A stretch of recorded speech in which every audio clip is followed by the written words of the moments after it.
Welcome to my secret channel, Emerambled, where I ramble about whatever I want. It's not an analysis, it's an experience. Code Geass. For some reason, I'm slightly nervous talking about Code Geass because there's so much stuff that I want to say, that I could say. There's so much stuff that can be said about this show, period. And I'm worried that I'm going to miss all of it and just sound dumb. But I've seen Code Geass more than any other anime I've seen. I've seen like 200 anime. And I've watched Code Geass, the series, all the way through 3 times. I've seen the movie recaps once. The only thing I've never seen is Akito the Exiled. I saw the first one. I never finished the others.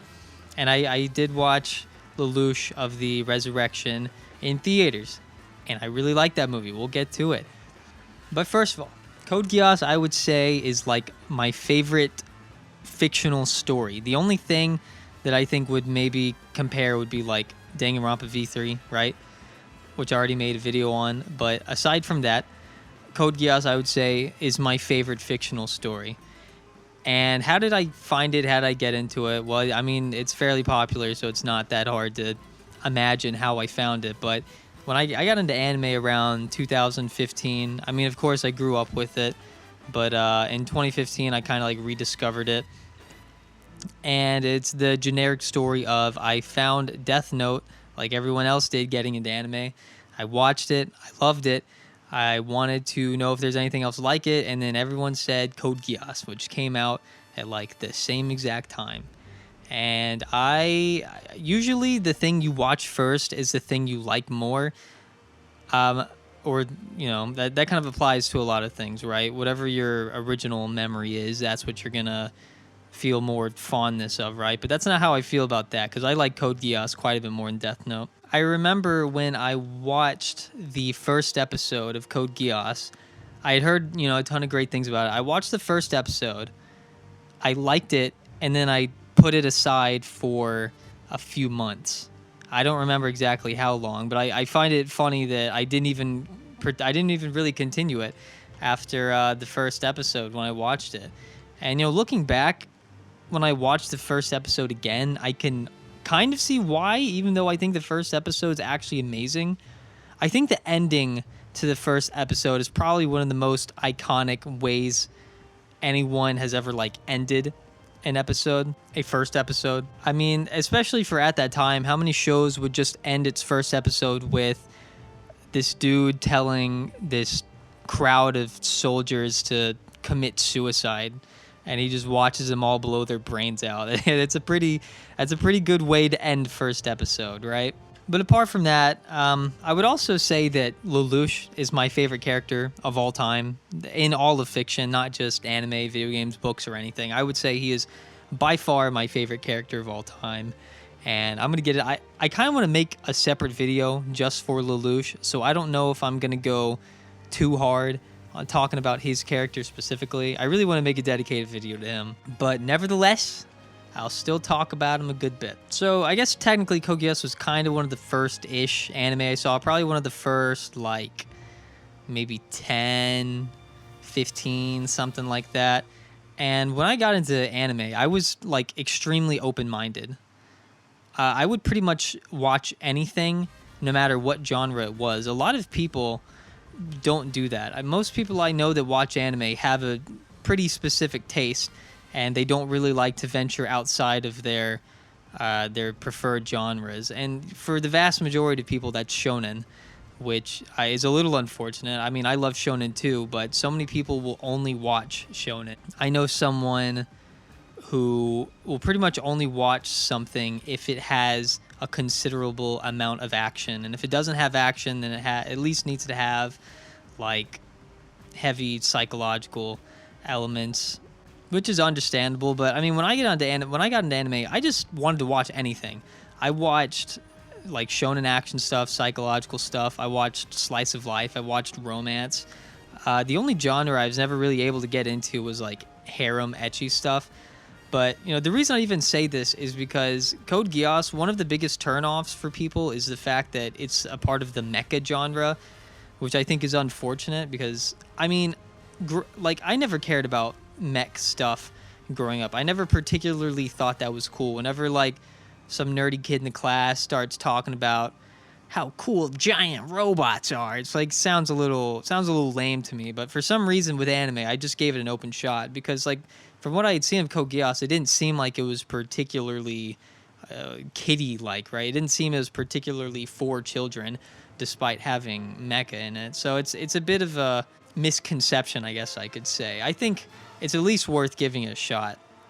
I mean, an anime takes like 20 minutes to watch an episode. I mean, if you hate it that much, then I guess you don't have to. But with Code Geass, I went in with a pretty open mind, expecting something like Death Note. I wasn't sure if I'd like it more or less, but yeah, I ended up liking it a lot more. I say a lot more, but Death Note's actually like top 10 for me as well, right? Anyways, I think Code Geass is legitimately one of the most special anime that exists, and definitely probably the most special anime that I've seen. I actually don't technically say that it's my favorite anime because I always have it tied for like K-On!, which is like a polar opposite. Code Geass and K-On! Could not be any more different, and yet they're both. And maybe that's why I don't really want to pick one over the other. I mean, if you put a bullet to my head, then I usually say K-On! But really, if I were to watch Code Geass, I would say, yeah, Code Geass is my favorite anime. And then if I watched K-On!, I'd say, yeah, K-On's my favorite anime, right? It would just flip. So it's too hard to pick sometimes. You know, whenever I go back to rewatch shows that I loved but hadn't seen in a while, I always get nervous. I don't know if anyone else feels like this, but I always get nervous that I'm going to no longer like that thing that I was once passionate about. I think it's like a fear of apathy towards the things I once loved, and also kind of a fear of change. I'm curious if anyone else feels that about anything. I might make a video about that because I that goes through my head every single time I rewatch or replay or even like re-listen to like an album or something. Every time. I hate that feeling. I wish it would stop, but you know, last time I watched Code Geass, I watched almost the entirety of the first season in one sitting. I watched like 20, I think I watched the first 3 episodes, and then like the next day I watched the rest of the first season, which is like 25 or 26 episodes. So I watched like 23 episodes in a row. I don't think I've ever watched that much anime before, and that was my third time. That was my third time watching the series. My 4th time if you count the movie recaps, which I guess I can also talk about later. But I guess let's start from the beginning. So I already kind of talked about the first episode, and I want to say Lelouch sticks out pretty much immediately. One thing I love about season 1 of Code Geass, and this happens a little bit in season 2, but it's way more prevalent in season 1, is Lelouch had so many like banger quotes. Like, I'm gonna read a few of them. I just pulled some up, and every time he says something like this, I just like freak out. So I'm just gonna read some of his quotes. All right. So the first one is one of the most iconic ones. He says, "The only ones who should kill are those who are prepared to be killed. What do you do when there is an evil you cannot defeat by just means? Do you stain your hands with evil to destroy evil, or do you remain steadfastly just and righteous, even if it means surrendering to evil? To defeat evil, I must become a greater evil. It wasn't me who was wrong, it was the world." Okay, well, that one was a bit pretentious, right? But some of these are really cool. If this is probably the most iconic one, because it's like one of the very first things he says. "If the king doesn't move, then his subjects won't follow." Then there's this really long one about true. What is that? Happiness in a physical form, resembling glass, right? If strength is justice, then is powerlessness a crime? You can't change the world without getting your hands dirty. The trick of real combat is that everyone is human. I'm pretty sure he has even more outside of that. I could probably look it up longer. Maybe if in that Lelouch video, I'll look up all the quotes he says I love. But Code Geass, what I love about it is that it always wants to morally question you. It always wants you to think about these different hypothetical scenarios. It wants you to think about what is justice and how do you achieve this justice. And that couldn't be more true when you just look at, you know, the rivalry of Lelouch and Suzaku, which I think is honestly pretty underrated. Everyone that likes Death Note more than Code Geass will tell you that it's because Light and L have a better rivalry than Lelouch and Suzaku. And I would agree, but I don't think that means Suzaku and Lelouch have a bad rivalry. To compare Lelouch and Suzaku to practically the best rivalry in all of anime, because I can't particularly think of one that's better, at the top of my head at least. Maybe I could if I thought more about it, but there's a pretty good rivalry there. I really like the whole contrast about, does the ends justify the means? It's kind of an age-old debate of sorts, but it's still interesting to see it portrayed nevertheless. I really enjoy it. And Suzaku, we can talk more about, because Suzaku goes from probably one of the most obnoxious characters ever in Season 1 to someone completely different in Season 2, who I think makes the show like so much better. At least I'm not saying Season 2 is better than Season 1, but I'm saying Season 2 Suzaku improves upon a major aspect of Code Geass. But I kind of went off track. I was supposed to be kind of talking more from the beginning. So the beginning of Code Geass, it's pretty fun because you have this bored high school kid who, could do pretty much anything he wanted because he's extremely smart, but he doesn't apply himself. I think a lot of people could relate to that. There are tons of people in this world who are extremely intelligent, but just they don't try. They don't apply themselves. They don't put in the work. They're too bored by whatever it is that they're good at or they could be good at. But Lelouch, because of this, kind of wastes a bit of his time by playing chess against nobles, kind of in a way to, I guess, humiliate them. And it just radiates Chad energy. You can really tell that Lelouch kind of has a hard-on for demolishing people that he either morally disagrees with or thinks should be humbled. And that's one of the most satisfying things about him. Lelouch is, to me, like one of the most satisfying characters. Well, I'm not even going to say one of them. I'm just going to say the most satisfying character. I think I particularly find him more interesting than a lot of other overpowered characters. Is a lot of overpowered characters, they're honestly a little bit too, kind of humble at times. Like, I really don't like Saitama from One Punch Man. I find him really boring because he dominates people and then he doesn't care. He doesn't particularly even want to dominate people. He just does. It's like he doesn't even recognize it. It's very strange. I don't know. I don't like Saitama very much. But in comparison to Lelouch is a lot more interesting to me because he's kind of... he radiates a lot of overconfidence at times. And how that overconfidence can affect him when he fails, it makes for a lot more interesting of a reaction, a lot more human of a reaction than someone just destroying everyone in their path and just being bored because they never fail, because they destroy everyone. I'm really trying to not turn this into a Lelouch conversation, but I can't help it. I want to make a specific video about him. But anyways, back to the show. Okay, so one amazing thing about Code Geass is how it can kind of actually be important, still be relevant about things that are, happening in the real world. And one specific idea of that is really in the beginning when Lelouch runs into the 11 terrorist group, the 11's terrorist group that would eventually become the Black Knights, right? And, with Colin and Ogi and the rest of the clowns.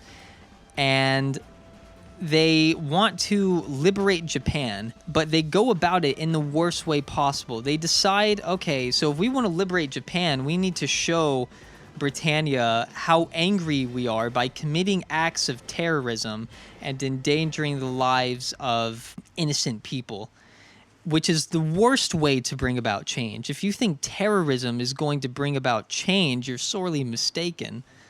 How could you possibly create any sort of motivation from people or any sort of how could you set any sort of moral foundation for your cause when your methodology includes nothing more than terrorism? And there's a big difference between terrorism and resistance. Resistance has more meaning behind it. Terrorism becomes mindless acts of nothing but emotion, while resistance includes resistance says, okay, this is our cause, this is what we're going to fight for, and this is how we're going to fight for it, this is how we're going to get our message across, and this is how we're going to achieve our grand goal by the end of this all. Terrorism doesn't include any of that. Terrorism is mindless rage at times, mindless devotion at times. So Lelouch confronts the 11 terrorist group, the resistance group, whatever you want to call them. They call themselves a resistance group.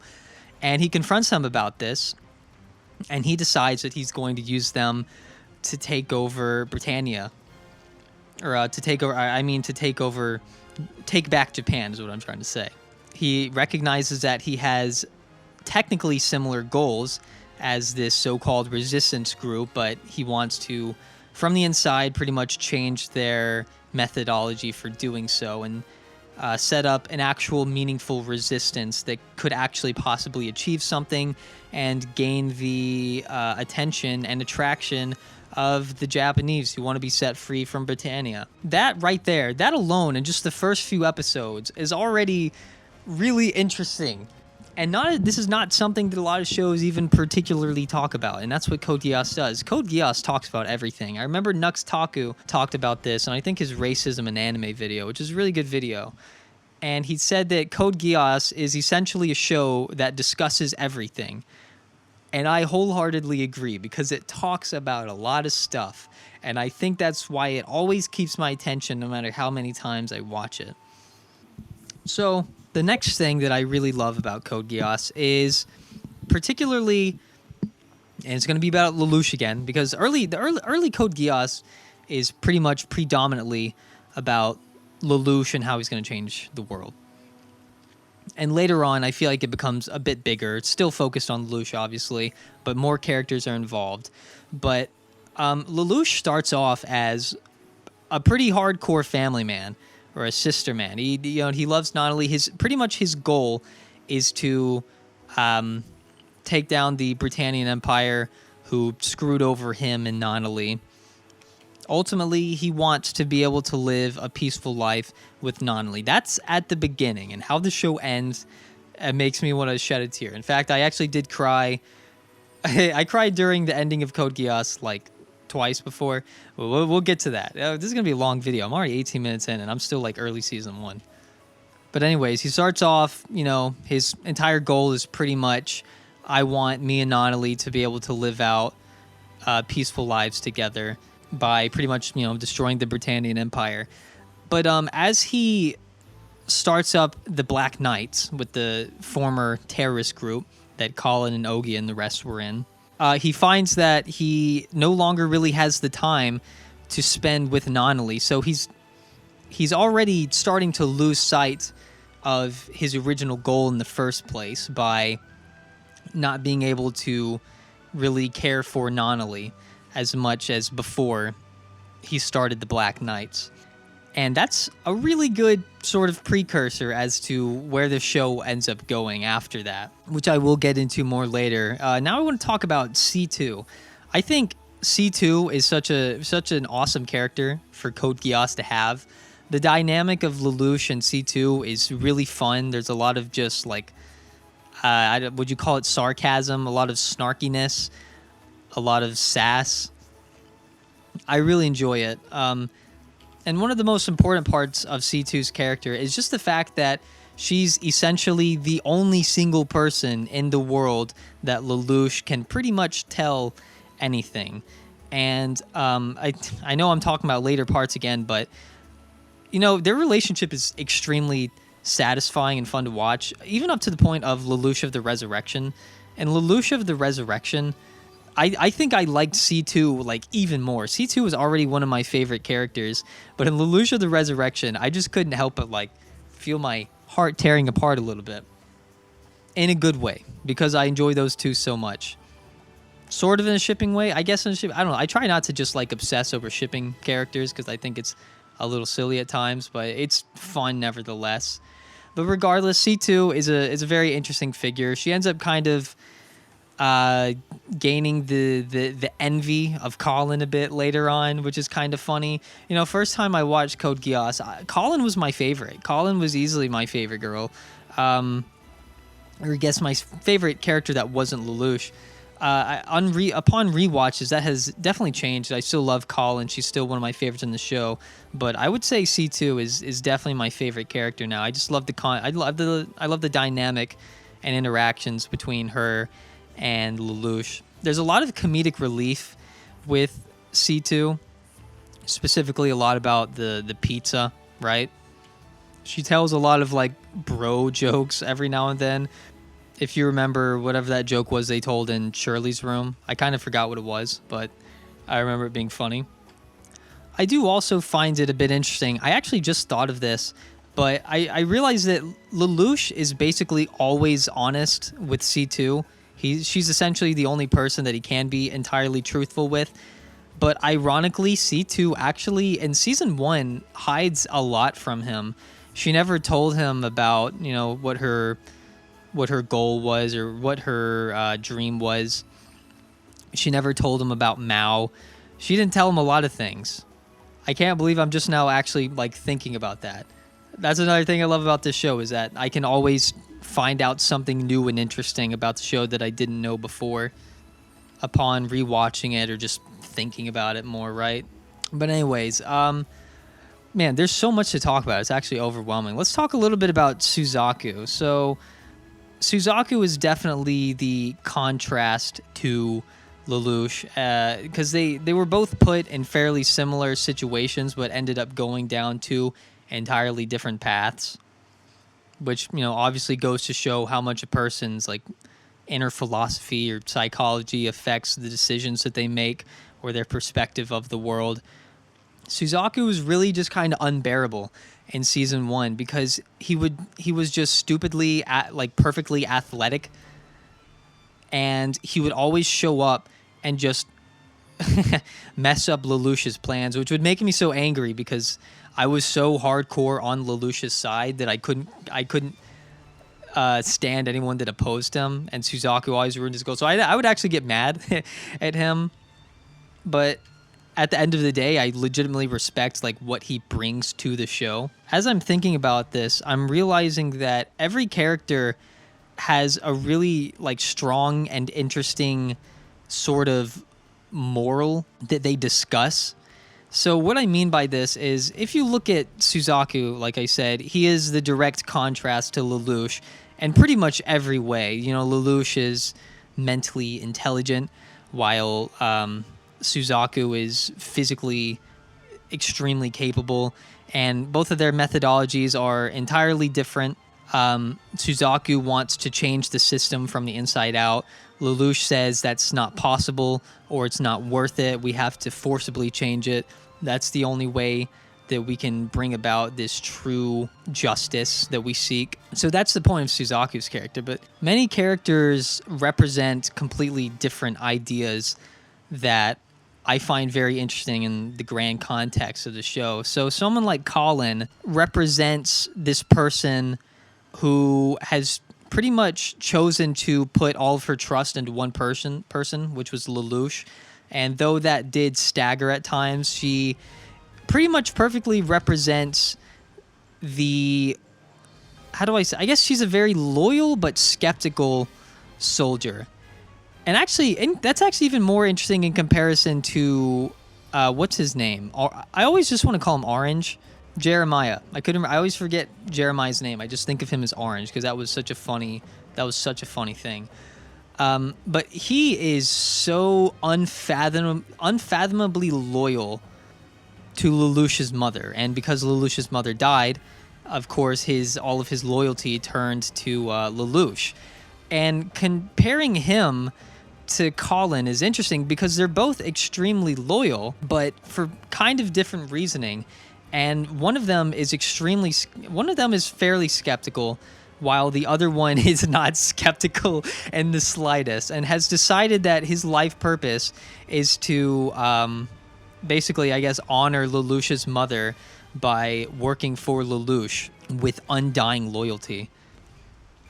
And Colin, on the other hand, Colin probably was loyal to Lelouch because she kind of fell for him. He did a lot for her personally, despite the fact that, you know, at the very end, she did kind of betray him, but she really didn't want to. She tried to give him every possible opportunity that she could to allow Lelouch to convince her to stay on his side. I definitely feel like Colin is the much more realistic portrayal of loyalty compared to Jeremiah.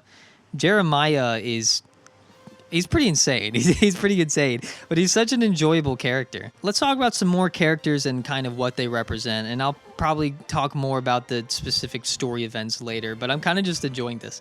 Nonali. Nonali, in a way, also kind of contrasts Lelouch, because Nonali has decided that, you know, this is the world that they have to deal with, and let's just make the best of it and live out as peaceful lives as we possibly can. As long as we have each other, then that means we can keep going and just live out our life. And when you compare that to Lelouch can't really do something like that because he sees these injustices and they infuriate him, and he absolutely has to change them. He's the only one that can change them. So in a way, he feels, it's not only that he feels responsible because now he has the Geass power, but that's what he always wanted to do in the first place. He always wanted his revenge on the Britannian Empire. So it's really two very differing philosophies. You can't really, per se, blame Nonali for believing what she does. Maybe you could say she, oh no, I'm about to make a pun. I'm about to make a pun. You could say she's blind to the evils of the world, but it's pretty understandable regardless of why that's for her philosophy. But then again, her philosophy does change a little bit later on, when she technically betrays Lelouch, right? If you want to call it a betrayal of sorts. She does say that all she wanted to do was live out a peaceful life with him, but now she feels obligated to stop him for the quote-unquote evil that he's doing. It's a really interesting relationship. This show is genius. Another interesting dynamic, because there's just so many of them in this show, is a pretty cool one, I guess. It's the Valletta and Ogi thing. I think that was a pretty nice little side moral discussion, if you want to talk about it. Not really moral discussion. It's more like, I'm not really surprised because the whole thing is about Valletta losing her memories and falling in love with Ogi because Ogi took care of her and was, you know, very, how do I say, he's very sweet when he was taking care of her. He was very, you know, gentle and careful, was respecting her as a human being and whatnot. And they were pretty in love. And once she got her memories back and realized that he's Japanese or an 11, whatever you want to call him, and she's Britannian, her hatred suddenly just intensified. She couldn't stand the fact that she had fallen in love with this person who was supposed to be beneath her, who was supposed to be an enemy to her. And that's an interesting conversation. If you ever, I'm always fascinated by stories of soldiers back during like Vietnam War days or World War II days, you know, back in the wars in the 1900s, where they would go off in these other countries to fight in a war, and they would end up falling in love with a woman in that country that they were, you know, invading, right? It's really bizarre because you're comparing your own personal love for someone versus the dedication for your country. And to a lot of people, it would seem obvious, well, yeah, go for personal love, right? But at the same time, it's a bit awkward when you're invading, when you fall in love with a person whose country you're literally invading. And, you know, there's just so many other characters that I could just talk a long time about. Like, I could talk about, I never remember his name. What is the scientist guy's name? Lloyd. I can never remember his name. Lloyd is a lot talks a lot about the type of person that is completely dedicated to their work. That's what they're entirely passionate about, to the point where romance is nothing really but a hindrance. And I always thought that was a weird sort of progression in the story, because I don't know, did he ever actually get married? I don't know. They put off that wedding for a long time. And then there's someone like Tamaki, I think his name is, who is probably the best representation of the most fake loyal person you could ever possibly imagine. He would just turn on whoever he wanted to turn on, whenever his emotions told him to. I know I'm all over the place, I really am, but I'm enjoying just discussing the characters. But I want to talk about Shirley. I want to tell you why I think Shirley is actually underrated. I actually think Shirley fills a very great role in Code Geass. So I specifically think she makes Lelouch's character even better. Basically, she was always in love with Lelouch from the beginning of the anime's run. She attempted to get close to him, and after Lelouch had joined the Black Knights and she became suspicious of such things, she, tried to learn more about him and these secrets that he holds from everyone. Specifically, what's more interesting is she asked Lelouch out on a date or whatever, and Lelouch then goes to that mountain wherever that battle is, and it causes like a mountain slide that kills her father. And before she knows that Lelouch is Zero, she asks Lelouch, why did Zero kill her father? Because her father died in that landslide, right? And it wasn't something you saw actually happen on screen. You didn't get to see Shirley's dad die. Just like Lelouch did not see any innocent civilians die. But when he did hear about this, you could see the expression on his face. You could see his reaction that this is how far he had gone. He's at the point where he has killed innocent civilians and to achieve his ultimate goal. And if you think back at the second episode where he killed, I think, Prince Clovis, right? He says that quote I said earlier about, having to get your hands dirty. He killed his own brother because he recognizes that sacrifice is necessary in order to cause a revolution like this. In order to bring about the ultimate change that we desire, that he desires at least, sacrifice is necessary. So, but he killed Prince Clovis. He probably didn't actually like Prince Clovis that much in the first place. Yes, he was his brother, but he probably wasn't particularly close to him, or didn't particularly care much for him, or hadn't done anything for him. So, and he also probably recognized a lot of the bad things that Prince Clovis did. So even though it probably still hurt a part of him to kill Prince Clovis, at the end of the day, he could do it. It was something he was willing to do. But when he killed Shirley's father by accident, he realized that, okay, my actions are actually harming innocent people who are close to me. Shirley's father, Shirley's someone who I care about, someone who cares about me and wants the best for me. I've hurt her because of what I'm trying to do. And so now this is much more personal than it was before. And then he realizes, he has to pretty much commit to this. He hates that he killed her father, even though he didn't see it happen, but he can't go back. He can only go forward. That's one of the most interesting parts about this. It does go further. Now, you could call Shirley stupid for still loving him. Yes, that's a lot of people hate characters like that, like Sakura, who, was almost killed by Sasuke, yet she still loves him. I don't know. If you don't like that, that's understandable. I understand that. Personally, it doesn't annoy me that much. But regardless, she still loved him. And then the whole thing with Mao happens. The whole thing with Mao happens where she learns that he's Zero, and but she still kind of loved him, and then she forgot everything because Lelouch used his Geass on her and made Shirley forget everything, which, oh my goodness, that was insane. And I'm going to talk more about Mao later, hopefully, if I remember. But yeah, and then later, she gets her memories again! She gets her memories back because Jeremiah did the thing. He canceled the Geass that was used on her, and then she remembered again, but she still loved him. You can't say she's not dedicated. I actually think Shirley's death, I guess I'm kind of skipping all over the place here, but Shirley's death I thought was so well done.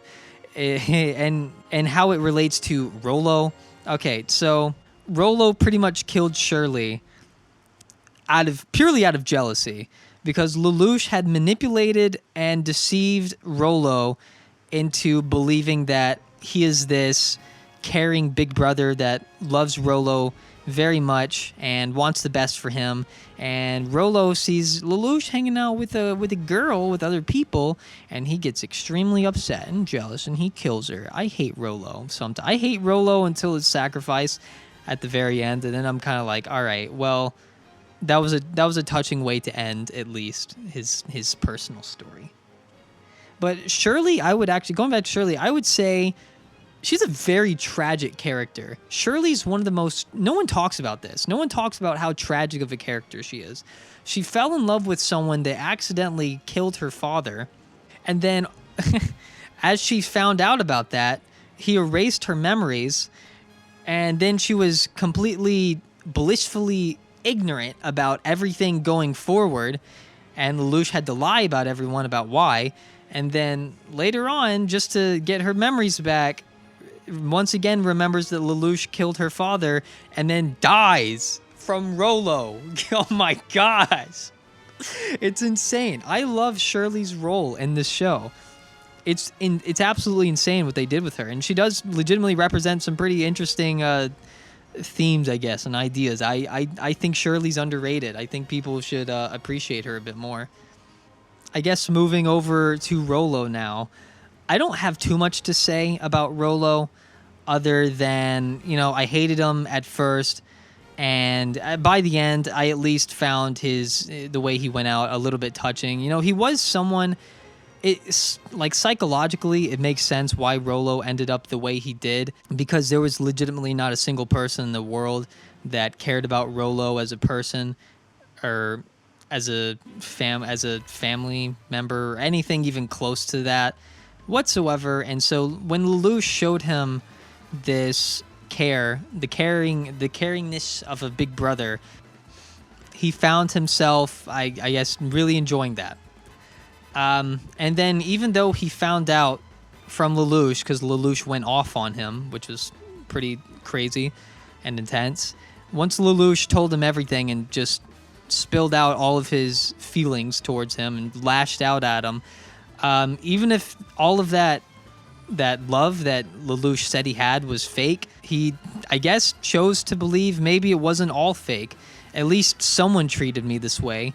Even if it wasn't completely genuine, I've never had anyone in my life treat me like this, so I want to pay my respects regardless. And so he sacrificed himself for Lelouch at the end of in season 2, near the end of season 2.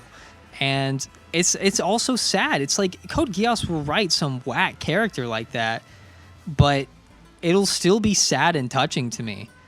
I mean, yeah, you could write it off as being stupid and silly and unrealistic, but I mean, it is really sad. Imagine if there was legitimately not a single person in the world that cared about you.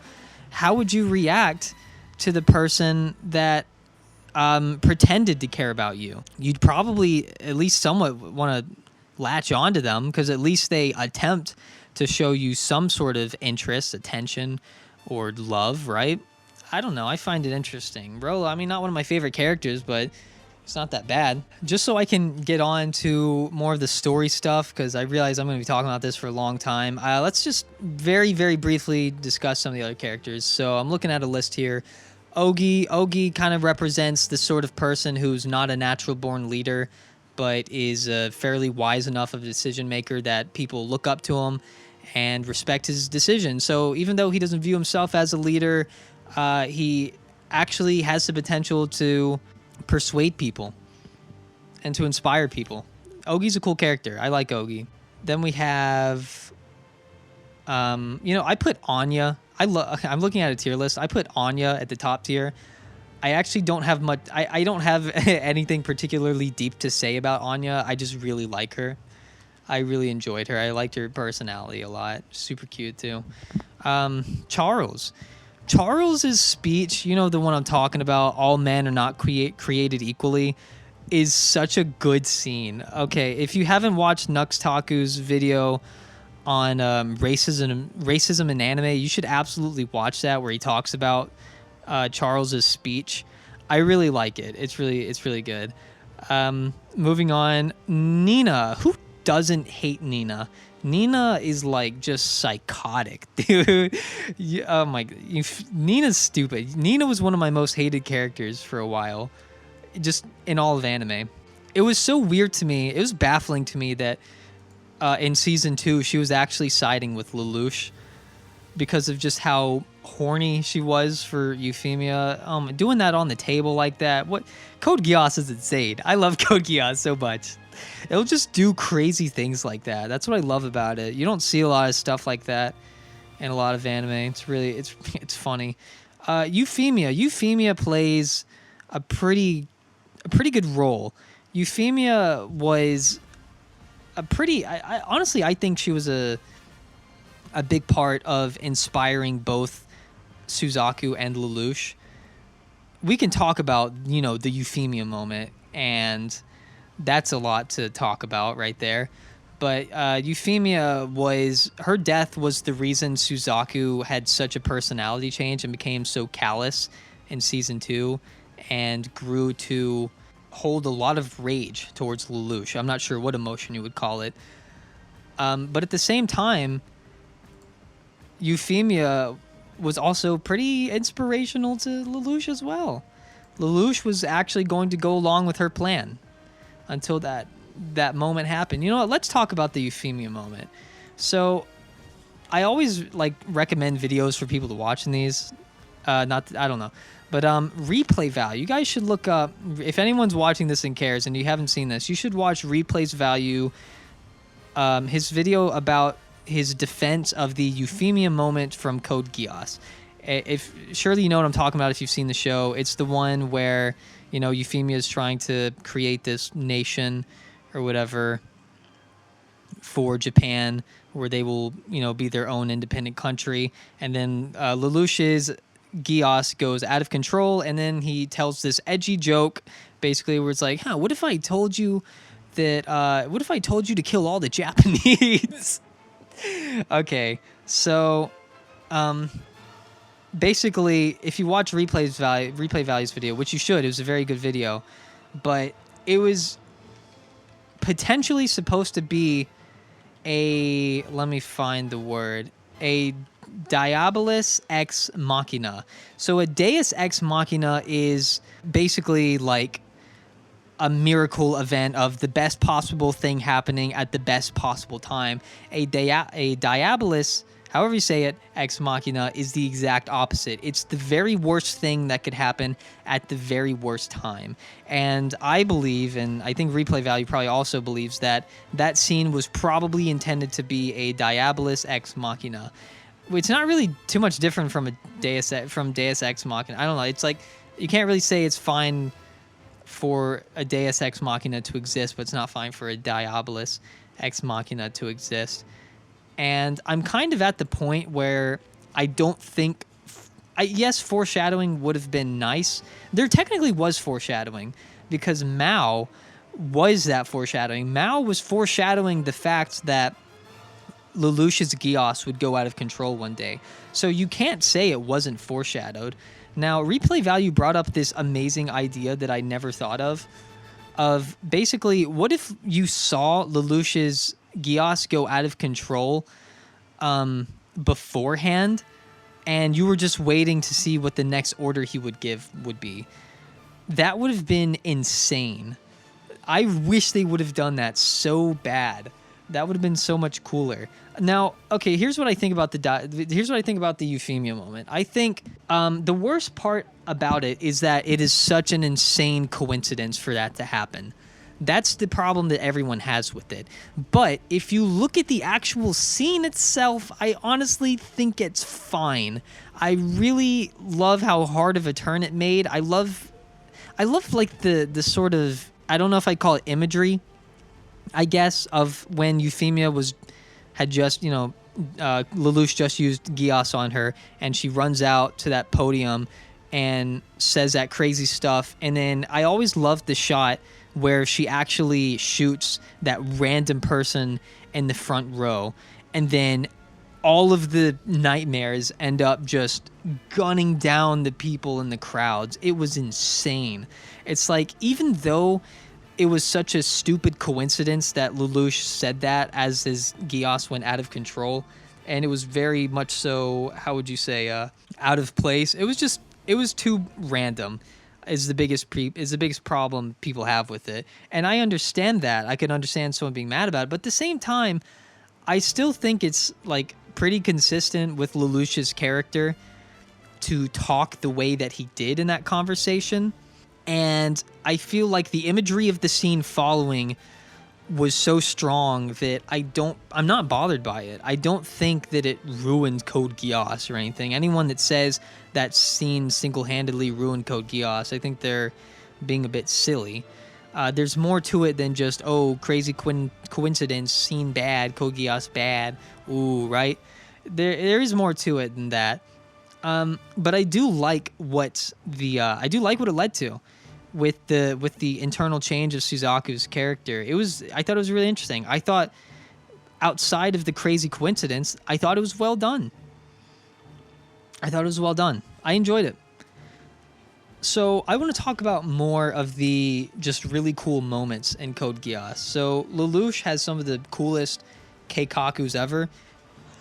One of the funniest ones is the orange one. Everyone knows the orange. So when he shows up, he's trying to free Suzaku, who basically, like, what did he turn himself in or whatever? I don't even remember what it was. But he was trying to free Suzaku from what was basically going to be like a public execution.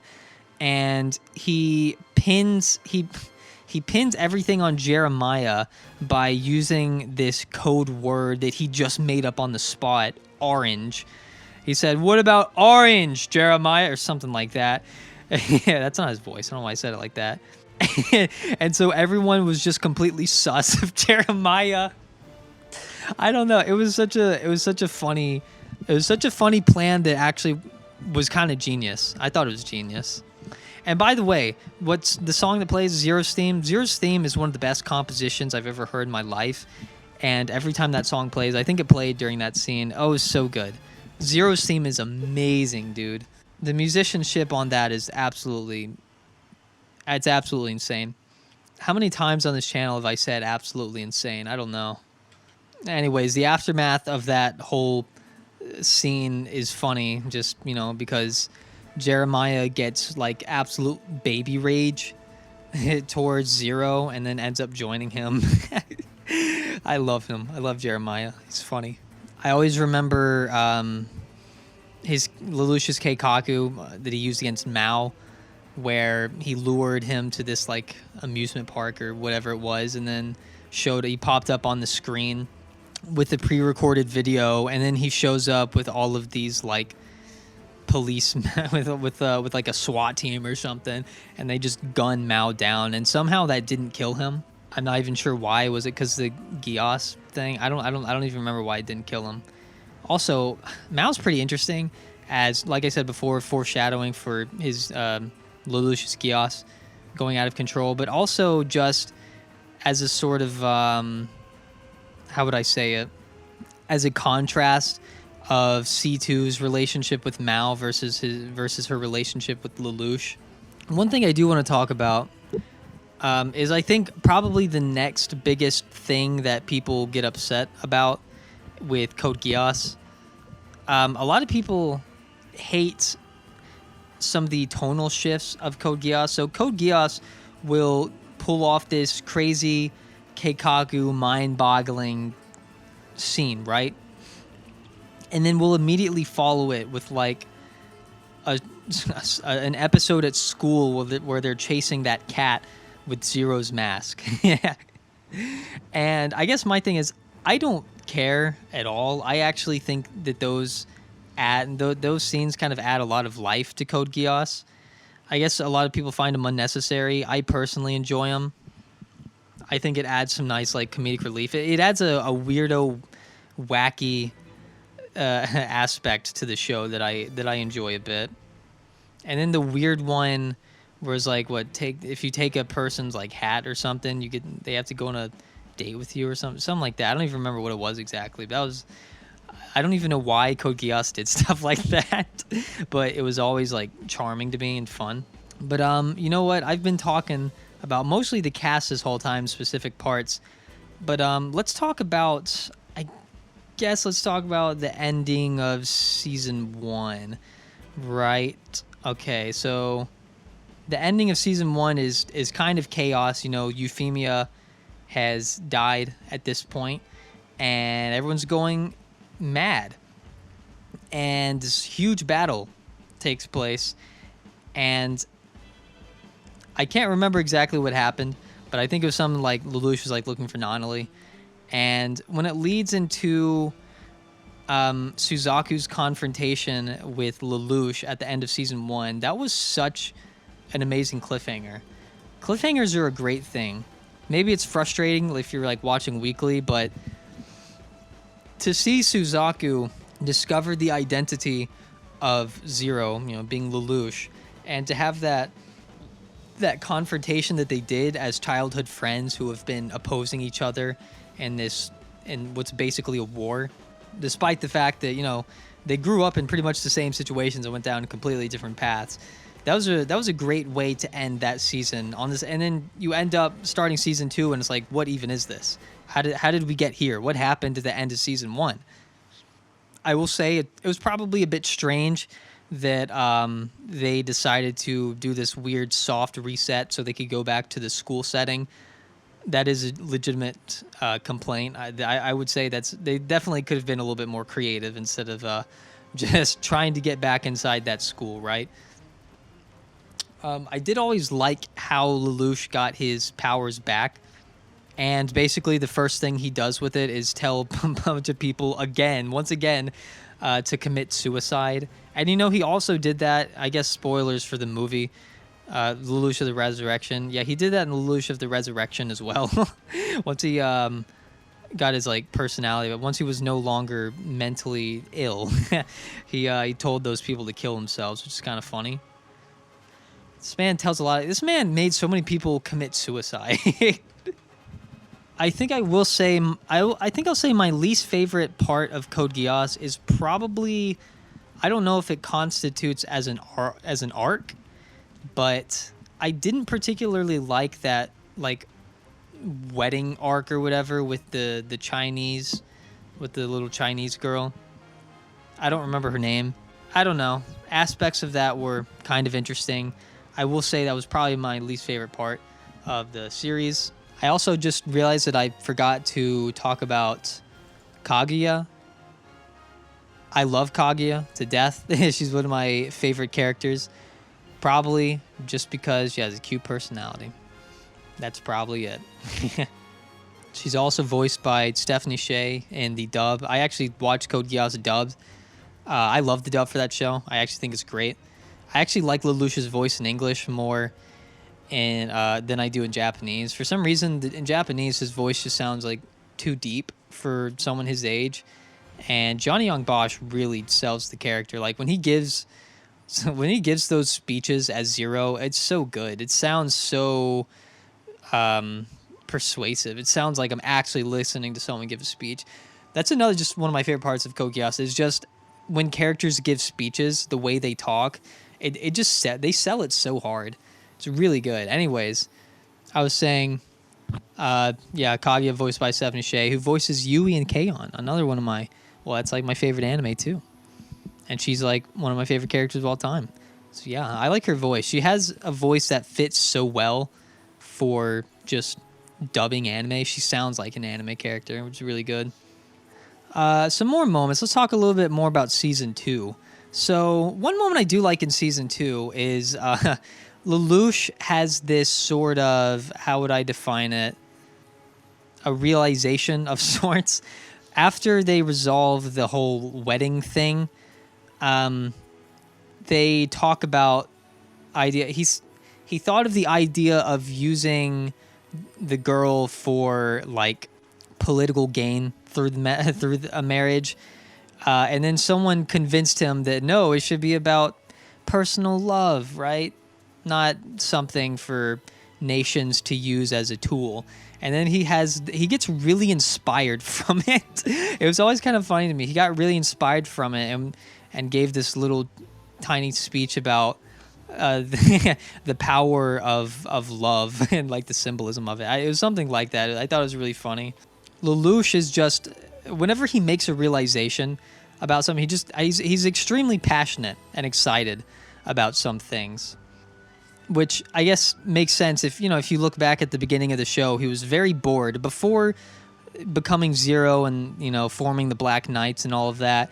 He probably didn't get excited about anything, but now that he's doing what he's doing, ironically he enjoys life more, even though maybe he gets stressed out over his failures and whatnot, or the potential of failing.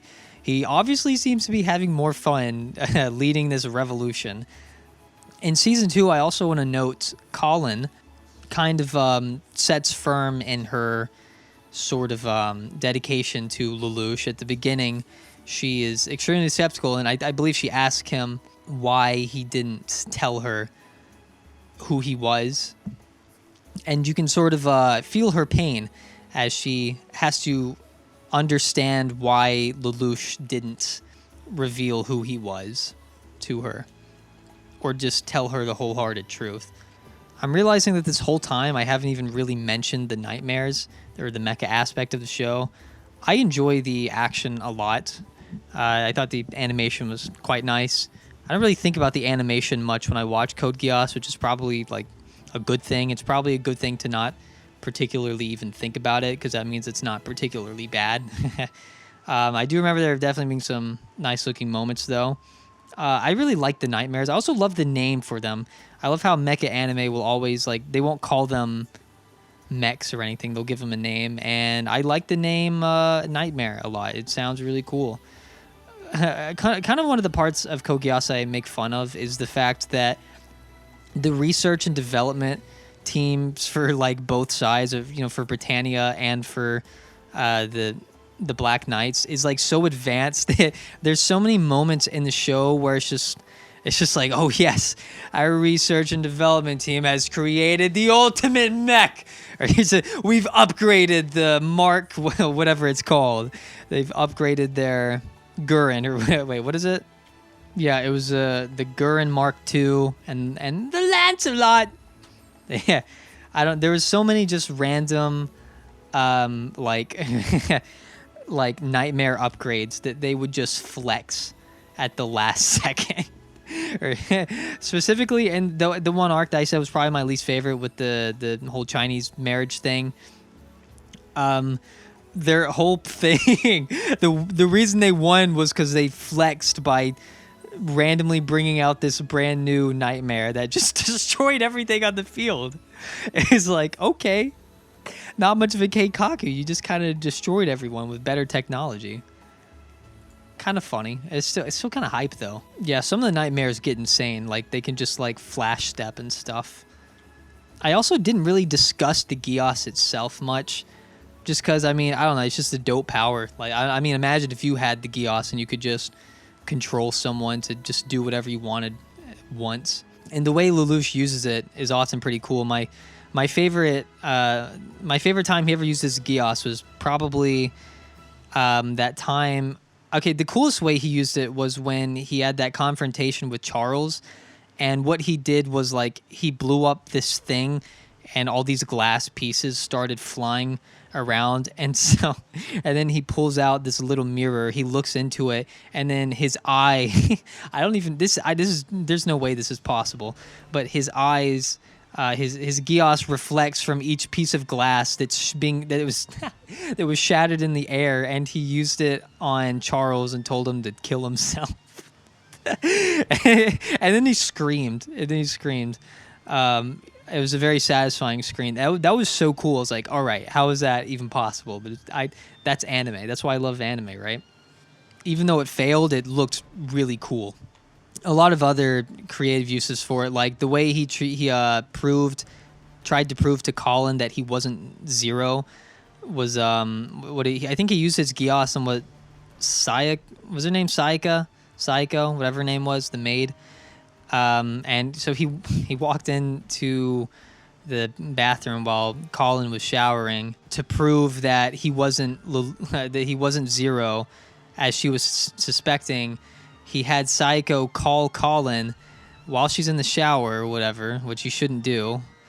And he played this recorded clip of him saying something to her on the phone, which is pretty funny. That was pretty good. So many just random little things like that in Code Geass. I also love when characters like develop a power and then seeing how they learn how to use it. So in Death Note, Light Yagami would always just try out, okay, what can and can't I do with the Death Note? Can I tear a piece of paper out of the book and use it? It's like, yes, I can. Can I make people commit certain acts, right? It's like, yes, I can, and if it's within reason. Like, they can't do anything impossible. Lelouch would test out things by, like, he made a girl write on the wall, like, write these tally marks on the school wall every single day just to see how long that she would do it. and she kept doing it. She kept doing it the whole time. I don't think she ever stopped. If she did stop, I don't know when it was. But it's always cool to see characters like learn about their ability and push the limits of it just so they can know everything about it. I love calculative characters like that a lot. Another thing to note before I get into talking about the ending, the music. The music is phenomenal. I love Code Geass' soundtrack. It's a fantastic soundtrack. Like I already said, Zero's theme is absolutely phenomenal. There's a lot of other great songs as well. I love the ending themes a lot. Okay, I'll also say this. The first opening is like top 3 favorite openings of all time.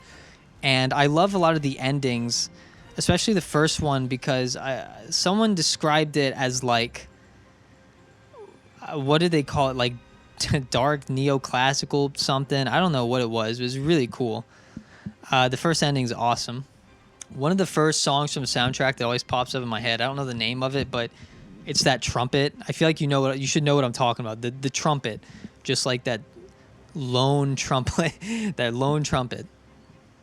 Always like that.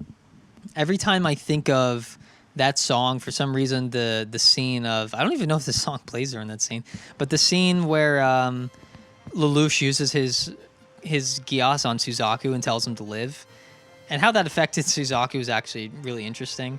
That's actually another really cool aspect of the show. Really cool thing that happened in the show. I'm moving my mic so much because my mic stand will not stay put. It keeps moving. What am I doing? All right, anyways. Let's go ahead and wrap this up by talking about the end portions of Code Geass and why it's the most genius thing ever. I already want to say, what they did with Nonali as a character, I already talked about it earlier, but I loved what they did with Nonali.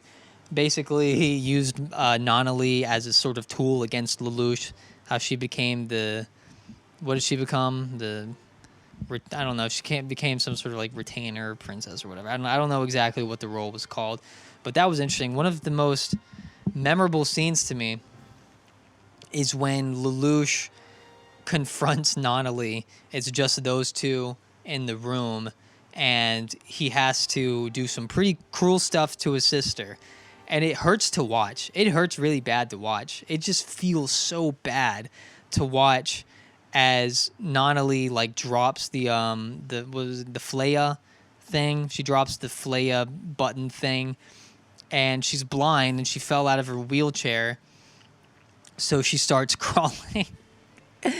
She starts crawling around looking for it desperately, freaking out, and Lelouch is just, I don't even know what to say. It hurts to watch. It hurts to watch. You know it hurt him too to do that. That's one of my favorite scenes for sure. Another psychotic scene that I also forgot to mention was the one where they found like all the Geass children and they just started gunning them down. They just started slaying these children that have these Geass abilities because they're like threats or whatever. It's insane. So you see, Code Geass would do a lot of like dark stuff like that. Code Geass had crazy tonal shifts like that.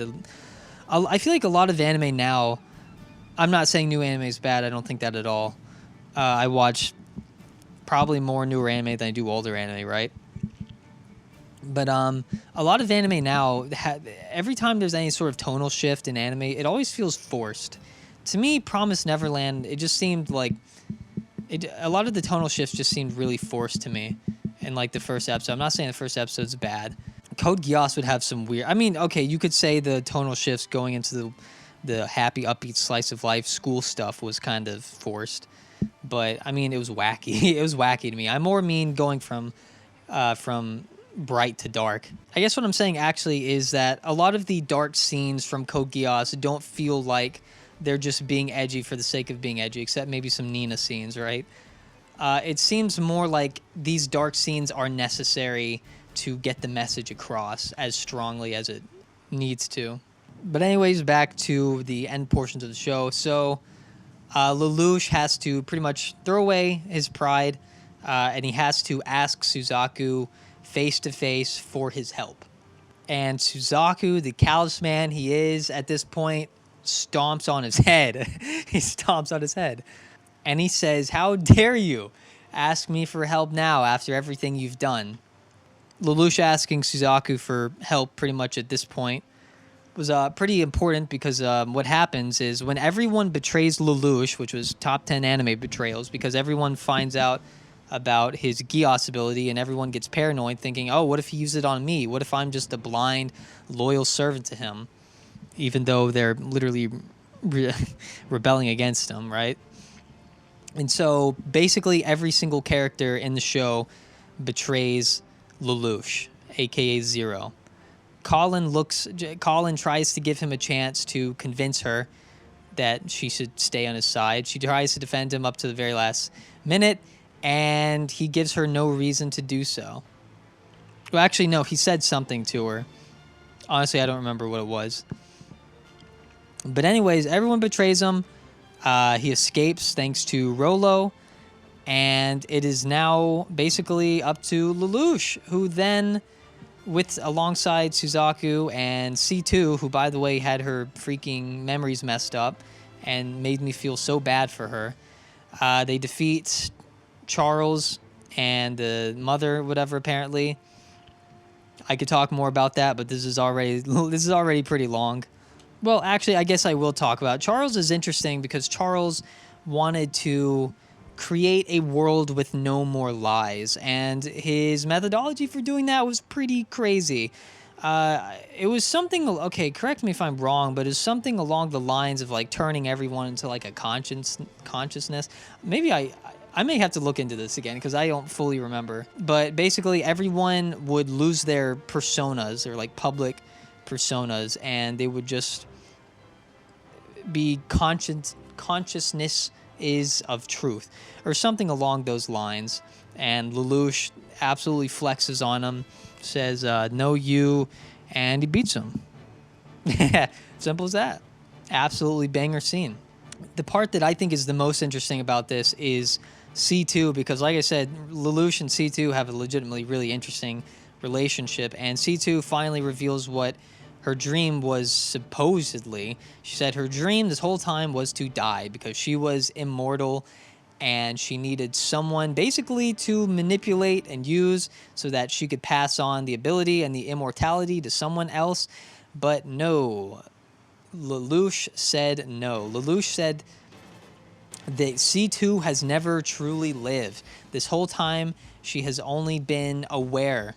Everything that C2 has been doing up to this point is not living. She has not enjoyed her life. She has not smiled. She has not felt joy. She has not experienced the things that human beings should experience in life.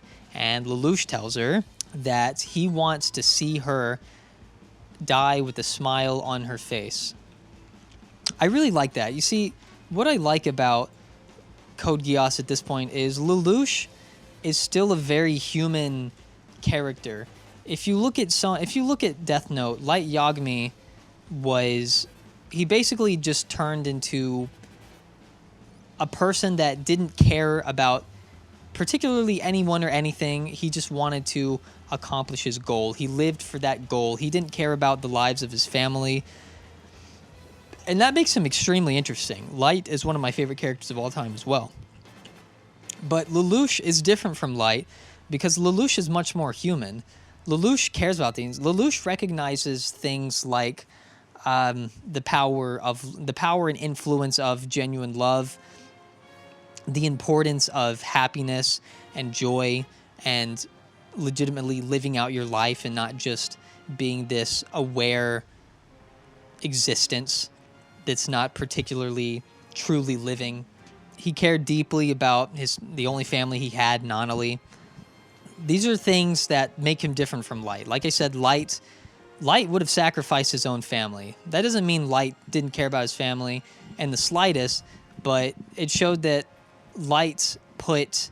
I guess the biggest difference is that Light put his goal above his family, while Lelouch put his family above his goal. Whenever he thought Nonali was dead or missing or captured or something, he freaked out and he just ignored everyone and freaked out and lashed out at anyone that threatened Nonali in any way.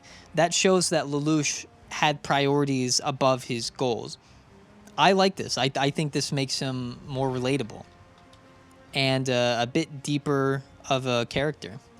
Anyways, as we continue, basically everyone has betrayed Lelouch, but Lelouch says, "I have slain Charles. I am the new king of Britannia," and he sits on that throne. And what he does is he looks at every single one of those soldiers there in the eye, and he uses his Geass on them, and he says, "You are now my slaves," or whatever the exact words he said. He made all those people his slaves. He made the Britannian Empire his slaves. And he decides to take over the world now, even though Britannia kind of already did. But he decides to practically fight against Japan. And during this whole process, you think, what is Lelouch doing? Why is he acting like this crazy, evil dictator? This isn't Lelouch. This isn't the Lelouch we know. This is what is his goal? And going into the final battle with Suzaku absolutely carrying him, especially with that. I like how Suzaku used the Geass that Lelouch used on him, telling him to live as a literal buff. He used that as a buff. That's insane. He's a mad lad. But anyways, as it all comes to a close, Lelouch wins the battle. He captures the Black Knights that he originally formed. He sets up a public execution in the streets to broadcast to everyone in the world as the erasure of the last remaining hope for anyone to liberate themselves, basically.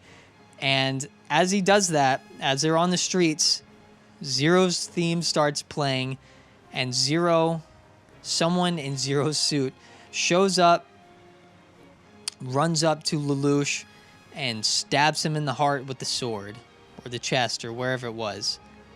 And as his body falls down, spoilers, by the way, as his bloody body slides down next to Nonali, everyone that knew Lelouch and Zero personally understood what had just happened.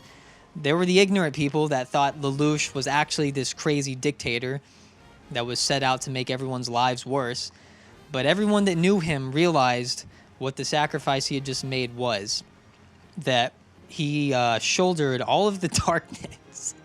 He shouldered all of the blame for the atrocities that had happened in the world. And he sacrificed himself by turning Suzaku into the new Zero and asking the new Zero to publicly kill him as a way to start the world anew with no more dictatorial, if that's a word, Britannian Empire, and we will now lead to a new world of reformation. It is the most genius ending in all of anime. I know a lot of people say this, but I wholeheartedly believe it is the best ending in all of anime, at least to me personally. I know a lot of other people agree with that. It is a phenomenal ending. I have seen Code Geass all the way through 3 times. I've seen the movie recaps once, and I cried 2 times. Ironically, I cried the second and third time. I didn't cry the first time. I don't know why. It was last time I watched it, I felt literally every emotion that could be felt. I was like sad and hyped and happy, and I was everything.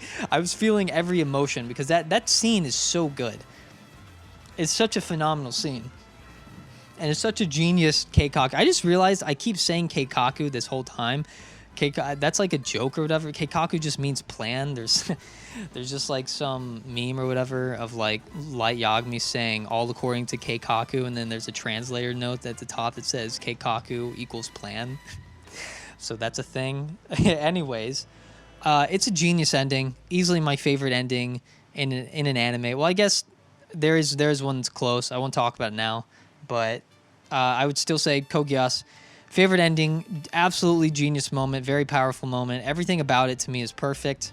There is so much to this series. There's so much you could discuss. It's honestly overwhelming to talk about this because there was just so much stuff that happens, and I probably didn't do a great job of really discussing everything, but nevertheless, I enjoy talking about it. I love Code Geass. I guess there is Lelouch of the Resurrection. I don't have much to say other than I really liked Lelouch of the Resurrection. And yes, even though the series ended perfectly and doesn't particularly need any more content, I'm excited to see what they do. It is an alternate timeline. You can tell it's an alternate timeline because Shirley's alive in that timeline, which is kind of funny, kind of interesting. Regardless, like I said, I really enjoyed the movie. I thought it was really good. Most people that hate it just hate it because they don't think Code Geass should have gotten any more content after its perfect ending. That's understandable, even though Akito the Exiled exists, which I have not seen, and I need to watch that. But I'm cautiously optimistic. I just enjoy seeing Lelouch, though I will say I would hope... Now, I know this is not what's going to happen, but I would hope that a new Code Geass would be about a different cast. I don't want it to be entirely about Lelouch. If you saw the ending credits scene of Code Geass, Lelouch of the Resurrection, you know that Lelouch and C2 will play some part because they showed up there. But they may not be like the main characters again, right? There could be like a new cast. I hope that's the case, but I'm cautiously optimistic. No matter what they do, it's not going to ruin the original Code Geass ending. I don't know why people think it will, and it's just a piece of fiction. I mean, do the 6 bad Star Wars movies, assuming they're all bad? I don't like Star Wars, honestly, but did they ruin the original trilogy? Probably not for most people. The original trilogy is still very, very beloved. But yeah, that was fun to talk about. I finally talked about what is basically my favorite anime.